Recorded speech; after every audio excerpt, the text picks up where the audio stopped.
Hi, this is Pastor Jay, senior pastor of New Delhi Victory Church. It's a joy to come together, and today we are meditating on Mark chapter 13, the first 13 verses. I believe there's a lot of subject that Jesus and his disciples are making right here, and I will just take this reflection on one or two thoughts only today. Because if you look at the first and the second verses, it says very interestingly. Let me just read it. I know that we all have read it. As he went out of the temple, one of his disciples said unto him, Master, see what manner of stones and what buildings are here. And Jesus answering said unto them, Seest thou these great buildings?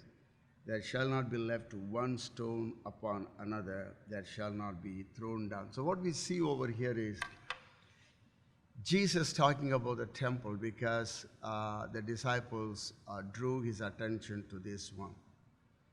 And he said, when he said that, there will not be one stone upon another, maybe he's remembering August 5th of AD 70, when the Roman Empire, they will come and destroy the whole temple.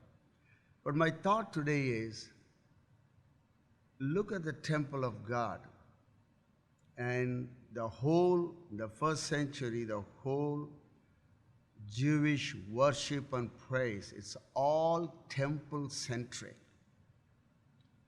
And then after coming out of the temple, he and the disciples, they go to Olive Mountain, the hills, and sitting there and looking at the temple. And I was just remembering, he is supposed to be inside the temple, and now he is outside the temple.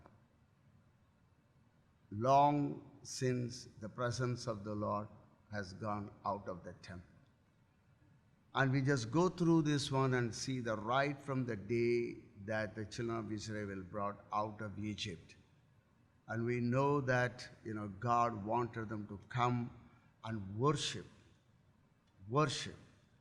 And then in all those 40 years in the wilderness traveling, there was in the tabernacle, his presence was there. Again, when they came and settled down, then a good idea came to David, and he wanted to build the temple. Then his son built the temple. Then Jesus comes and tells somebody greater than the temple is right here, which they couldn't understand. So what was the purpose? Was God, did he ever wanted to be in one building?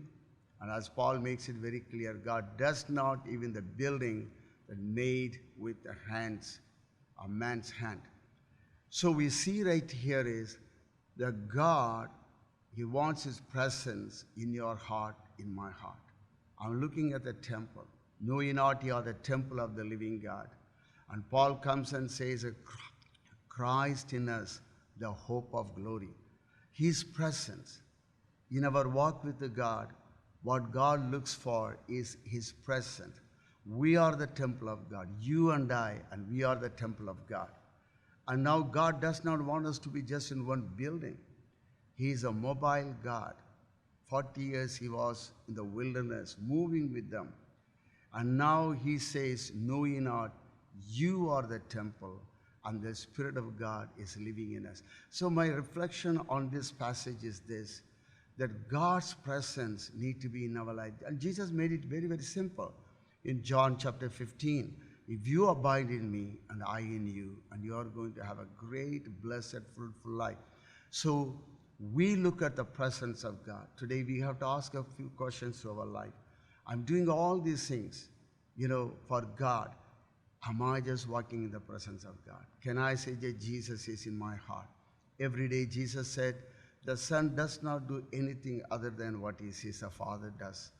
Every day Jesus saw what the Father was doing, and he was walking and he was leading his life in that way. His ministry he was doing in that way. So I would just suggest today that all of us, as we are looking at our life during this pandemic time, that we look into ourselves and see the presence of God is with us or not. Because in his presence is fullness of joy. Whatever may happen around us or in the whole world, but the presence of God will sustain us. That in His presence we become stronger, and He is the strength of our life. And today, Jesus, looked at the temple and said, "This is not what I want you to have. I want you to have right inside me." God bless you as you're reflecting on these thoughts. May God lead us and guide us. Thank you.